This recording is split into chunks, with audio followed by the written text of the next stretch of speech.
Hi, thank you so much for having me today. I'm really glad to be here to talk about the research and development of facial position. I'll just go through a few questions I think you did probably ask. So let's get started. So my name is Chiwen Sin. I'm 20 this year and I'm originally from Pusing Perak. I study food science and technology at University Putra Malaysia. Graduated in 2023. And since then, I've been working as a junior R&D executive at Cheria Food Industries. Mostly what I do there is snack reformulation and sensory testing. So things like adjusting a recipe to cut down sugar, then running taste panels to see if people still like it. Actually, what got me into this field in the first place was my final year project where I tried to reduce oil absorption in fried snacks.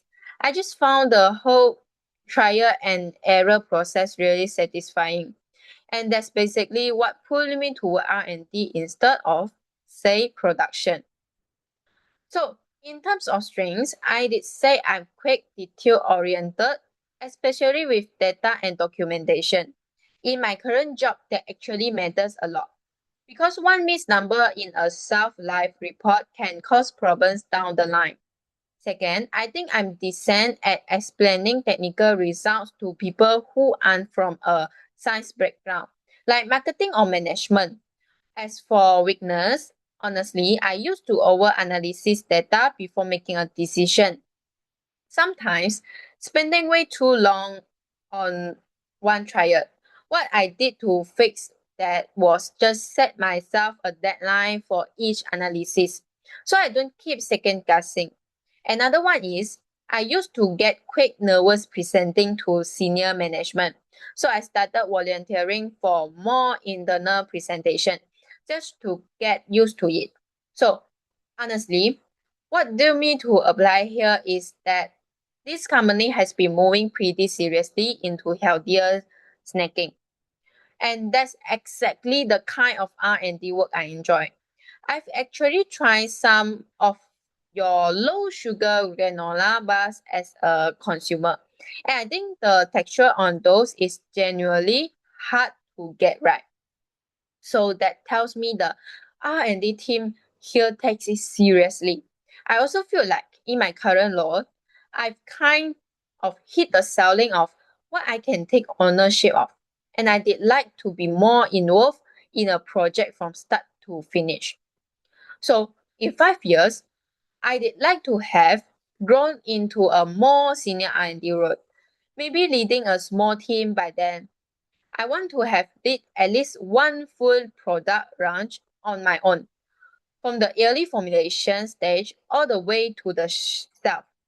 I'm also hoping to go deeper into health-focused reformulation specifically, since that's the area I enjoy most, and possibly pick up a further certification in food science along the way. So, not just growing with the company in a wage sense, I want that growth to be in a specific direction. So, in my current role, I've had close to 2 years of hands on experience running formulation trials, organizing sensory panels, doing self-life, and basic proximic testing.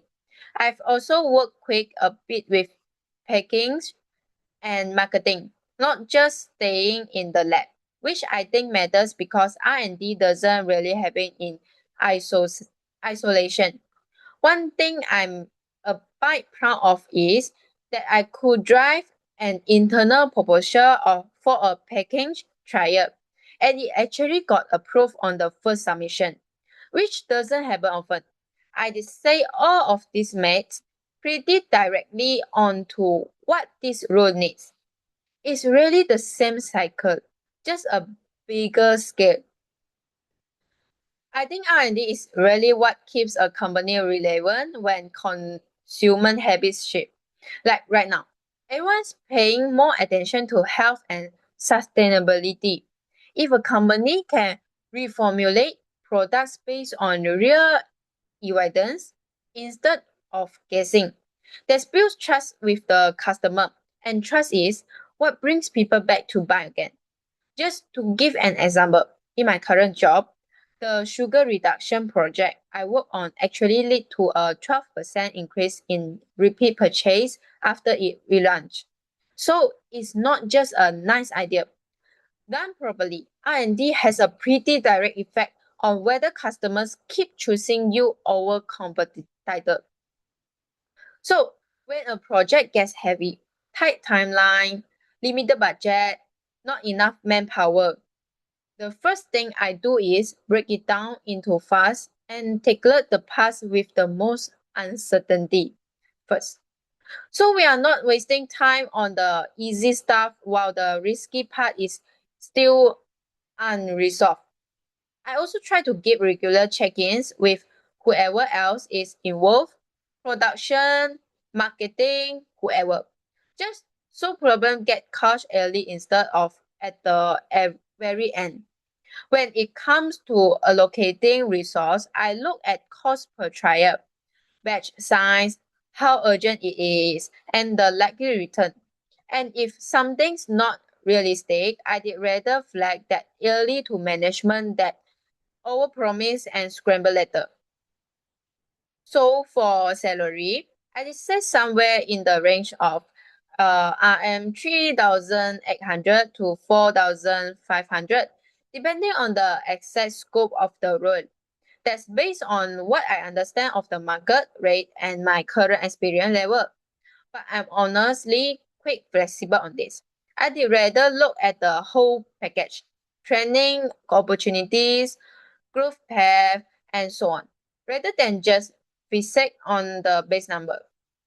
So I do have a couple of questions actually. First, what does the R&D team's project pipeline look like for the next year or so?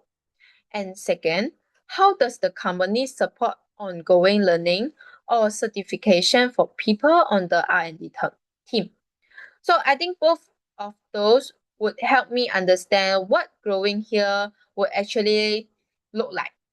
So thank you so much for your time today. I really enjoy going through all of this. I'm genuinely excited about the possibility of joining the team here. I did love the chance to discuss it further whenever it's convenient. Thanks again, and I look forward to hearing from you.